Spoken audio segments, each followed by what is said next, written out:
The blog concerning Leslie Williams, and it says that was posted in 2011 September. Learning disabled woman tortured in 2006 and in 2011 in San Diego. Emails that were sent in 2006, and this is basically nothing but a copy of the emails that were sent in 2006. Michigan citizens stalked and tortured, and this is literally showing you a copy of the email from Leslie Williams to a prosecutor in Wayne, Michigan, the county of Wayne in Michigan, that covered the area that Leslie Williams was gang stalked and tortured in, even though back in 2006 she did not know that the crime that was happening to her was gang stalking. It shows you the date the email was sent, and this is just one of the emails. This is a message body of the actual message in the email. It talks about how a confirmation letter was sent to Amnesty International from San Diego. It talks about how they should be receiving that on Tuesday from October 20th, okay? And then it talks about how she was sent a fax. The actual prosecutor was sent a fax to let her know that she will be, that Leslie Williams will be sending her 3 additional letters, regular postal service, okay? And this is just one of the emails that were sent to her from San Diego to this prosecutor in Michigan concerning different particulars concerning the crime that happened to her in Michigan, and some details concerning the crime that was happening to her in San Diego at that time in 2006. This is a closing statement of this one particular email. I won't come back to Michigan just to make a report. Nimitz and Evergreen Road, don't trust the San Diego police. Stalking across state lines is a federal offense. Now, what is the point of this particular current statement? Nimitz and Evergreen Road, don't trust the San Diego police. Look in the description of this YouTube video. It shows 2 videos that were made by me just within this last hour and a half.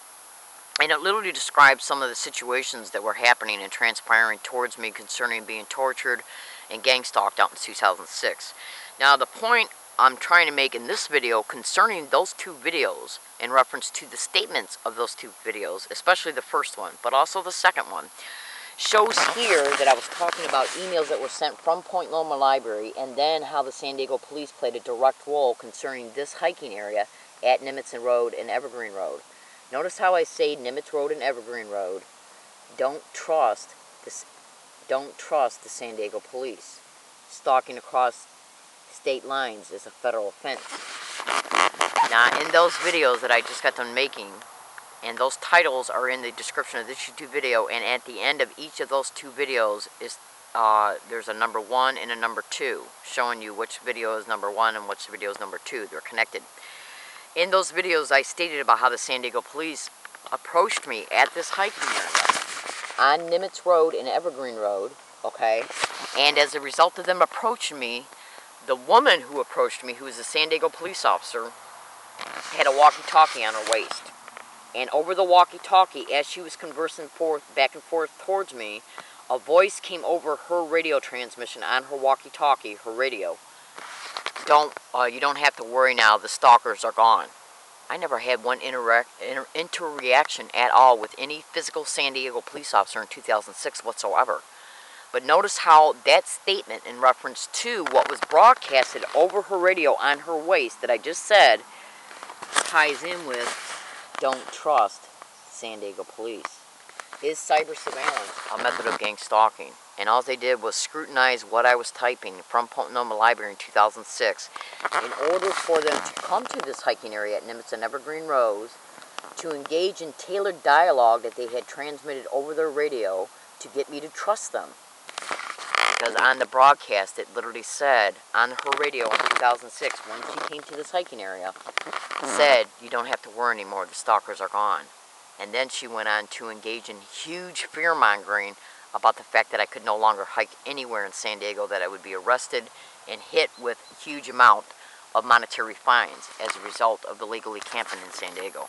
The whole goal was to make me feel like it was okay for me to go back to Michigan, because the third statement in that, after it says, don't trust the San Diego police, is stalking across state lines is a federal offense.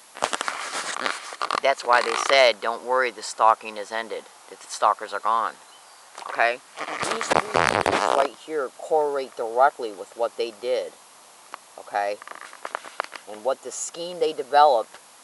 Okay? And as a result of the tailored scheme, they influenced me mentally to go back to Michigan as a result of the statements that they wanted me to hear and the directions they wanted me to take as a result of her coming to this hiking area. Not even 4 days after the last email that comprises all these emails were sent. Okay, the last one was sent, I believe, either on October 26th or October 28th. So what they did was, all you got to do is go to Google and type in organized stalking or gang stalking in cyber surveillance. Then in a separate search, Google organized gang stalking or gang stalking, organized stalking or gang stalking, and public libraries. When you cross-reference that gang stalking is involved in cyber surveillance and that it happens at libraries, do the math. Hang on a second.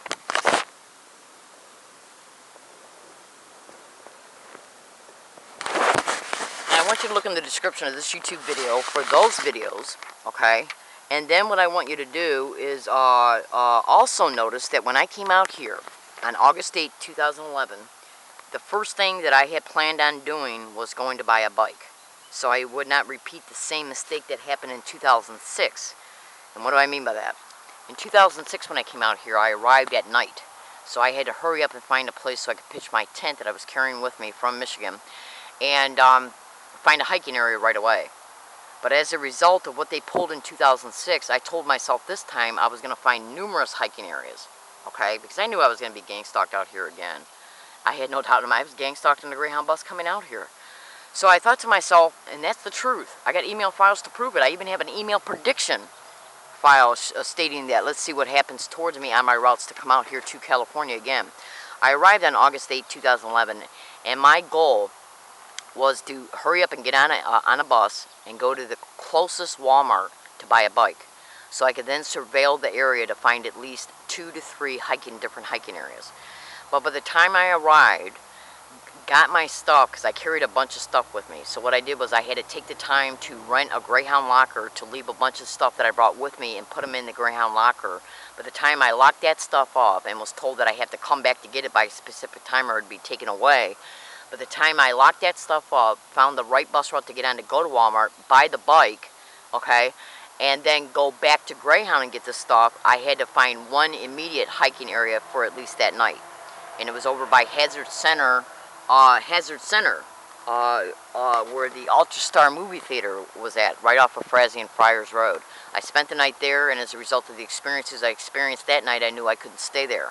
But when I went and got the bike, I eyeballed some area, landscape area that was right by Walmart.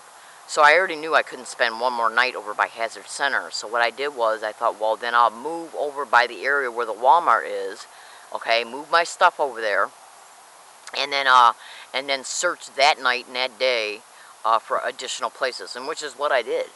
It turned out to the place that I set up my hiking area camp was, like when I moved over that day, when I woke up the next day, which would have made it August 9th, I was scheduled to arrive on August 7th. The bus was one day late. I arrived on August 8th, spent the night at Hazard Center, and then on August 9th, bought the bike on August 8th, and then on August 9th, I moved over by Walmart, okay?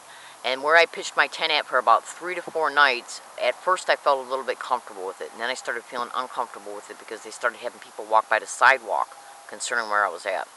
So what I did, though, on each morning of those first 3 days of when I moved and was camping over by Walmart, when I got up every morning, I would take down my tent and hide it in some bushes behind where the tent was erected at. And as a result of hiding it behind the bushes, I looked up and saw what was the landscape behind the Walmart. And I thought to myself, this looks pretty good, so I investigated it after about the 3rd day, okay? And I ended up moving my hiking equipment up on the hill behind Walmart, which turned out to be 150 feet away from the San Diego FBI building. And I didn't have a clue until September. And this right here is an email, a 2006 email concerning the FBI being approached by me in Michigan, and they didn't do one thing about it, not one thing. And it even mentions in here in this email that the end result of the reason why I'm targeted is for guardianship, so they can call out my finances exploit my insurance, and to exploit me sexually in a syndicated run group home. Now, I've already proven that this is organized crime. What this is a nationwide syndicate, okay? And what they do is flag and tag people, okay, to make them into targets in order to co-opt their property, to co-opt their finances, to they go after people on disabilities, single women, single mothers, the vulnerable, okay? And they create homelessness of them in order to then try and claim that the target can't take care of themselves because they're homeless and won't get out of it, while they're initiating the open gang stalking harassment along all their routes, including staged events, staged assaults, staged arrests, staged institutionalization in the hospitals. They get social services workers involved in these campaigns. It's organized crime in the system, using their employment descriptions to expedite these crimes and protect them, and then to gain eventual legal appearing guardianship of them in order to co-opt their monthly checks, to exploit their insurance, and to exploit a target sexually in a syndicated run group home. And they operate on the same methods and templates in every state in the United States. Now this is just a portion, okay,